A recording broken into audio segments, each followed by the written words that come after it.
तर आदिवासी आणि शेतकरी बांधवांचा बिराड मोर्चा नाशिकमध्ये स्थगित झालेला आहे। नाशिक जिल्हाधिकाऱ्यांसोबत बैठकीनंतर बिराड मोर्चा स्थगित करण्याचा निर्णय घेण्यात आला। बैठकीमध्ये मागण्यांसाठी समाधान झाल्याचं आंदोलकांकडून स्पष्ट करण्यात आलं। उपमुख्यमंत्री फडणवीसांसोबत शिष्टमंडळानं काल चर्चा केली होती। त्यानंतर आज नाशिकमध्ये झालेल्या बैठकीनंतर हा तोडगा जो आहे तो आंदोलकांनी काढलेला आहे।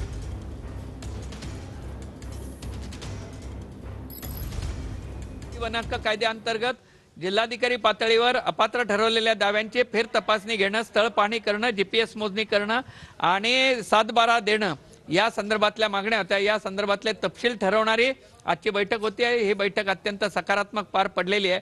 खुद्द उपमुख्यमंत्री महोदय देवेंद्रजी फडणवीस साहेब यांनी याबद्दलच्या सूचना दिलेल्या होत्या। लेखी मिनिट्स त्यांनी पाठवलेले होते। त्या फलित आमच्या हातात मिळावं म्हणून आजची बैठक महत्त्वाची होती आणि तसा तपशील आज मिळालेला आहे।